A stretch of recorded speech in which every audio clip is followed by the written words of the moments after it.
What it is, what it do, cyber world. It is your girl, the one and the only, Ash Brown, and this is the Ash Said It Show.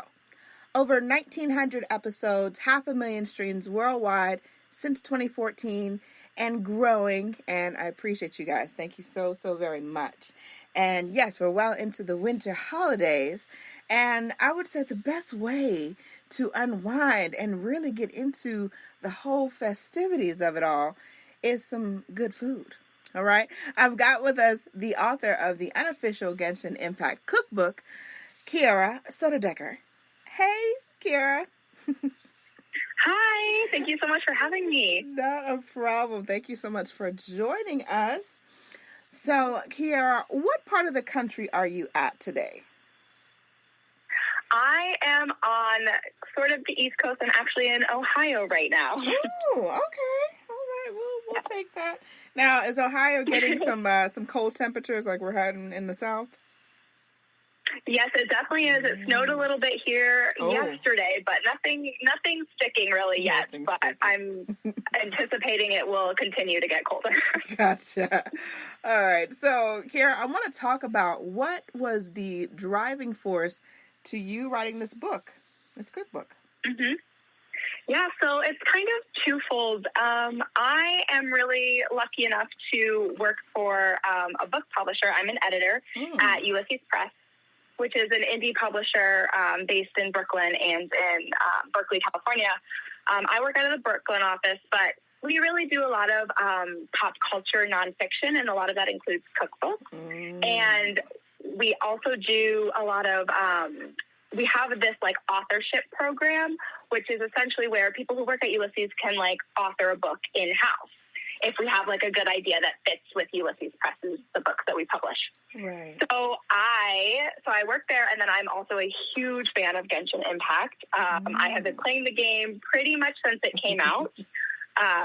So huge fan, really deep into it, deep into the lore, deep into everything. And Ulysses has a history of doing pop culture cookbooks, so cookbooks based on TV, movies, but we hadn't really done one on a video game, and so the team talked about it, and I was like, Genshin Impact is one of the, like, most popular mobile games right now, so I was like, I think it could be a great cookbook because it also has a food element in the game. So... yeah, so I was able to, like, pitch that to the team, and I was like, I could definitely, like, help write this.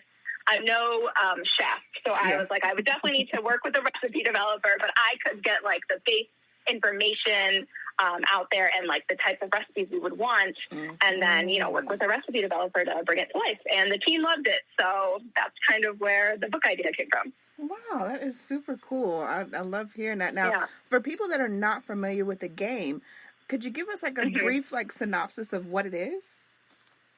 Yes. So Genshin is an open world action RPG, which stands for role playing game. So essentially, you are a character, and the overall storyline is that you're looking for your missing sibling. And so there's this whole backstory to that you kind of discover as you go through the game. But it's, you're in like a fantasy world, and you are going, on quests, you're solving puzzles, you're defeating monsters and like unlocking new like bosses to fight. And all the while you're doing these while you're like playing the overarching storyline. So it's got, very beautiful graphics, very like anime style, I would say. So it's, it's very beautiful. It's very entertaining. The music is gorgeous. So everything, all these elements really come together to make like a really special video game. Yeah. So, and part of that is also like while you're adventuring, there's like ingredients you can find and recipes you can get and cooking, so you can cook food in the game. And that's like, it's such a big element of the game that I was like, a cookbook would be perfect for it. Yes. Okay, so what are some of the key elements that you wanted to make sure that you incorporated in the book? I definitely wanted to have like some of those really like the recipes that people who are fans of the game, or even if you're just starting out, that you'll like recognize. Some of the ones that are like people always go back to, or like have like played a part in the storyline before in the game. because there are lots of recipes, and I could not include all of them. Yeah. But so I really wanted to make sure I got some of those recipes in there. And then I really wanted the tone of the book, so like the head notes of the recipes and like the introduction to really, be from someone who has played the game. So I really wanted to make them, very like recognizable for the readers who are big fans of Genshin. I wanted them to like, laugh along or agree and like, follow along with the, these head notes and like why I chose them. So I really wanted to have that like very friendly Genshin tone throughout the book as well. Yes, that is amazing. I'd imagine as you're on, the developmental floor and you're figuring out all these different recipes, like you probably had like tons of recipes to cipher through. How did you how did you decide like which recipes would absolutely have to go into this book? Yeah. So I really struggled with that at first because there are so many. Mm-hmm. So I decided to like think of how I would structure the cookbook first. So like what categories I wanted to have. And then I wanted to find the recipes, one, that are very popular in Genshin and are recognizable. Yeah. And then see how many of those like fit in the way I had, categorized the cookbook, and then kind of go from there. So it really helped to have the cookbook kind of idea like laid out first, so then I could like fit recipes in, and it helped me like eliminate some of the ones where I was like, oh, I really like this one, but it's not as well known, or it's like I already have too many recipes in this one section and I just can't have another one. So that's kind of how I did it, because there are just so many and I would love to have all of them. Okay, so let me ask you this then. What recipe from the book comes to mind when I say a favorite dessert? The sweet. Perfect. So mine favorite from the book is sweet almond tofu, which doesn't sound like a dessert at first, but it really is. So this is one that I absolutely knew I wanted to include in the book. And because one of my favorite characters in the game, it's their favorite food. So I was like, I definitely want this. And it's such a unique dish. So essentially this dessert, it has the name tofu in it because it looks like tofu, but it isn't actually tofu.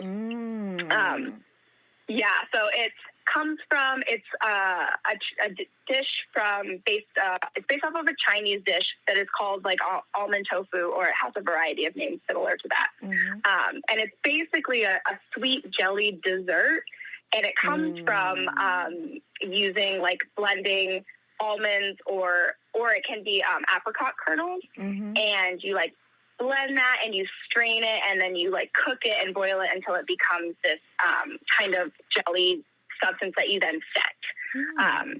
And it just has a really subtle, like nutty sweetness, a very smooth texture. Yeah. So it's like, I think it's a really great dessert to have after pretty much any meal, because it's not very heavy. It's like kind of just like the calm dessert to have after. So. Right. Wow, that sounds incredible. Oh my gosh. I want to go pull the ingredients out of my pantry right now. I'm like, I'm going to make this tonight. This is what's happening. Oh goodness. So, I mean, all in all, this book sounds amazing. Like, Ulysses, you guys do some of the best books and cookbooks that, I mean, some of my favorite authors are obviously, foodies just like me. So I really appreciate, getting to hear about all these amazing type of books. And could we somewhat assume, like in a very small scale, that there's going to be a volume 2? Because you said like you had like a whole bunch of recipes here. I'm like, is there a possibility that we have Sumeru? I would love to do that. There are a surplus of recipes, so the content is absolutely there. We'll probably wait and see how this book does, just see, out there in the market, and then make a decision. But I think it could definitely be a possibility. Okay, all right. Nothing is off the table. I love it. Yes, exactly. So, last but not least, what advice would you give to the next generation of writers and journalists? Yeah, writing is definitely something that is a major part of my job, so I'm around it all the time and doing it all the time. But it's still a struggle. So I think with me, when I'm writing, I guess the best advice I would have is that, like, it really does pay to just, like, write as much as you can, and honestly, write every day, whether it's, for 5 minutes or for, 2 hours. But just write as much as you think you can, and then be done. And when you're done, I always am like, I'm done, and I step away from it, because if I don't, and I'm in a little bit of a, writer's block, or just nothing's really coming to me, I will just sit there and, like, agonize over it, and then definitely won't be making any, like, my writing will not be good if I write in that state. So I'm very much a proponent of, like, write every day, but it can be very, like, differing amount of times that you dedicate to it, and then fully take a break when you need to. Awesome. Kierra, thank you so much for coming through today. We certainly appreciate you. Thank you so much. Let everyone know the best way that they can get this cookbook before it sells off the shelves everywhere. Yeah, so the cookbook is going to be available pretty much anywhere that books are sold. So, you have Barnes & Noble, Amazon, your indie bookstore. And then you can also go to ulyssespress.com, our website, and buy the book there. Sounds like the plan. Much more success to you and the whole team, Kierra. Definitely love to talk to you some more in 2024, because I know that there's going to be some more things popping off and new announcements. So would love to have you back. Definitely appreciate that. For sure. And I appreciate each and every one of you guys. Thank you so much for your love and support. Keep in mind, anyone to tell you that you can't do what you want to do, you look them square in the face, you tell them, don't believe me. Just watch. Watch what I do. Watch me make it happen. Watch me make history. That's what we're doing this for, the history books. Social media is nice, but real life is so much better. Until next time, you guys.